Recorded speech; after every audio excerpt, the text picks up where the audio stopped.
What is up, guys? Israel back at it with another video today, and I got no hair. As you can see right now, I cut off all my hair. I decided I want to go to the wave way again.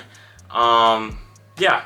It was just a lot to deal with. I'll make a separate video on hair, I guess, later. But anyway, today I want to talk about how I learned piano and how I would fix it if I would tell someone or teach someone, which I do plan to teach little videos here and there, how, simple piano stuff, just to prove that you can do it as well. So let's get right into it. So first things first, I want it to be established that whatever you go into, it doesn't have to be just piano. You need to have the mentality that you can do it, or some sort of mentality or motivation that will drive you to actually want to show up every day and do something.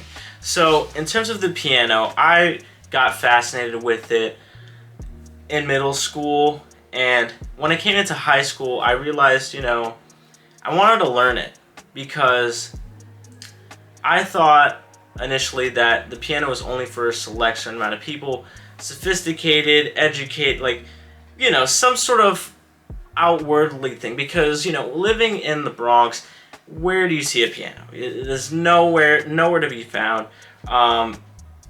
Maybe I'm wrong, but in my environment, I haven't seen it, only at my school that I went to. Now, because of that, it was both a scary thing to jump into because I thought it was only for a select group, and it was also inspiring because it's like, if I were to successfully do it, that would make me really happy and prove that I can do anything, essentially. So what I utilized was, of course, YouTube University, and I'm gonna make a video on that. There's a bunch of videos, I always say this, but nevertheless, I want my channel to sort of be like that, where you could come to my channel and learn a bunch of stuff. I like to give back from what I learned. So starting off, it was the mentality.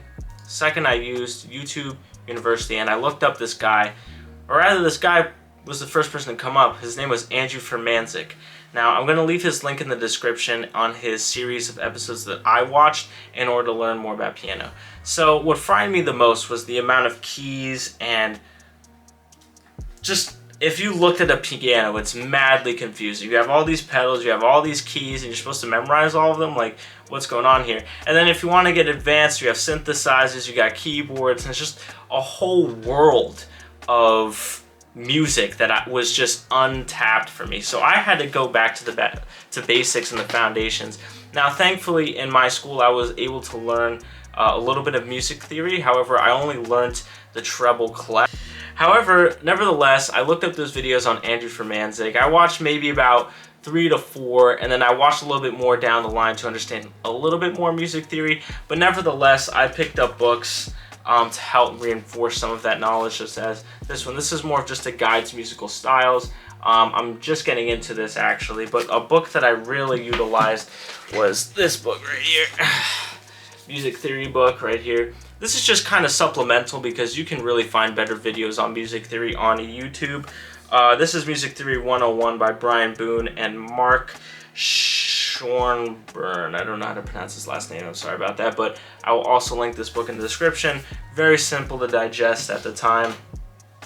But nevertheless, I used his videos, and the main key that I got from his videos, or the main things that were important, was essentially for me to learn how to use both hands. That was the most difficult, because once you realize, once you get to know that the notes are essentially the same up and down the board, it's essentially just trying to figure out how to use them both at the same time, coupled with the pedals, but that's a completely different subject. I figured it out, and what drove me even more was I didn't want to learn the beginner pieces. Like, I thought that was just not me. I don't want to do that. I just want to learn the tough pieces, or the pieces that I've heard for the longest, and that being like Fur Elise, Clair de Lune, Chopin Nocturne No. 9, all these types of difficult songs to learn once you started to play piano. Like, you should not be playing those at a beginner level, but I was like, you know what, forget that. I'm gonna do my own thing, just like Miles Morales Spider-Man, right? So I dove into Clair de Lune as my first piece, And it was a long journey, but it made me learn a lot of stuff. That's how I really looked at the piece of music, because I was so interested, so enamored with classical music. It's something that I love. And Clair de Lune was a song that I always wanted to learn because I heard it all the time. And I bought the music sheet, and I just studied it. Like, literally looked at it note for note and did it on my right, then did it on my left. And, you know, eventually I was able to understand how to utilize both hands for the piece. That Clair de Lune took me about maybe 3 to 4 months, because I wasn't sight reading anything. I wasn't good at sight reading. I said, forget about sight reading. I'm just going to read the notes one by one. And of course, that's going to be a long process, but it was a process that I did that helped me learn the song. Now, of course, it wasn't as crisp as it would be now if I were to relearn it, because I haven't touched that song in a while. But yeah, so that's basically my experience with classical music and getting into the first stage. So the first stage was cleared, which is where I learned the notes and I learned the essential functions of the piano. That was around high school sophomore year. Going into my junior/senior year was when I decided to do the biggest change in my music career, and just one of the best life decisions that I've made. And if you're a musician, please, I urge you to do this, is to start a band. Once I created my band, Midnight Youth, which eventually turned to Anushka and the Youth, who became our singer. It was just a phenomenal experience, because it made me learn improvisation. It made me get, you know, closer with other people at my school too, because we were doing performances. Not to mention the people in my band, I got closer with them, knowing who they are and stuff like that. But it made me really go into improvisation and learn about chords, because chords were not essential in the slightest for classical music. Now, people could say because you need to learn the circle of fifths and then you need to know all these things, that it'll help you if you know your chords, whatnot, but it's not an essential thing if you're just strictly trying to look at the notes and learn like that. So when I created Midnight Youth, it was a game changer, because I had to learn all the chords, or most of them, you know. I didn't go too deep into music theory.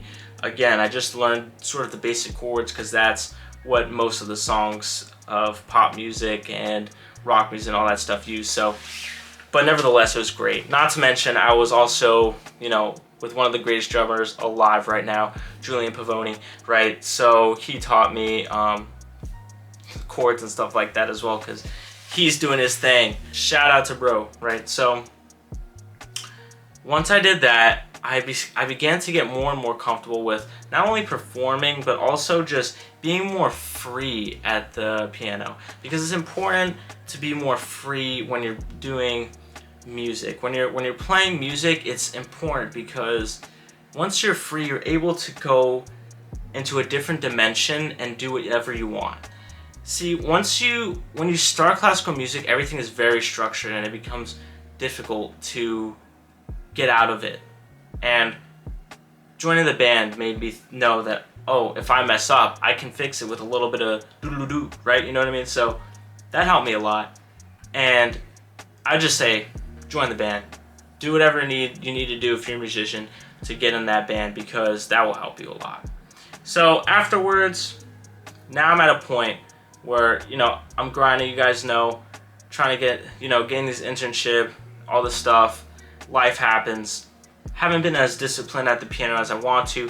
I want to get back into it, because when I grow up, I definitely want to purchase one and teach my kids. So, and I'm going to teach you guys as well some stuff that I learned on the piano as well. But nevertheless, that's kind of my story. And a way that I would fix that, so that I would have a lot more knowledge getting older, would be to, watch the YouTube video on the notes, the breakdown, how the piano works, the pedals, all that stuff, and getting into music theory a lot earlier. Then after that, I would say to join the band. But if that's not possible, it's not the end of the world, because what you can do, great for YouTube, great thing that YouTube has is essentially they'll have, you can look up tracks with bands, and you can fiddle with whatever you want. And I think it's so important to learn by improvising, because that will give you so much to learn from by utilizing your ears and figuring out what sounds good with what. And with that, you can be pretty complete. Again, none of this can work if you're not showing up and practicing every day. And it doesn't need to be large amounts of time. It is true that if you dedicate 10 minutes and it's like the most hardest 10 minutes that you do, that you will be in a better position than you were the other day with no practice. So I would structure the day as learning the piano, knowing all the notes. That's the biggest thing, because once you know the notes, you don't necessarily need the music theory. Once you need the notes, I want you to just have so much fun at the piano, just fiddle with different stuff, and then you can get into chords, and then you can get into music theory, and then afterwards I would go straight into figuring out beginner songs to play. Because if you start doing these harder, more difficult pieces, which you can, just expect it will take you a longer time to get through them and will cause a lot of mental fatigue. So just know that. So if you were to do the beginner pieces that I didn't do, you would definitely progress a lot better, because first of all, there'd be more of a progression as opposed to you just skipping that entire part. But also, it will also help you reinforce those notes that you've been so accustomed to learning without looking. So that's my journey. That's how I would learn it again. And I'll see you guys in the next video. Subscribe, like, and let me know what other stuff you guys want me to make videos about. And I'll see you guys in the next video. Peace out.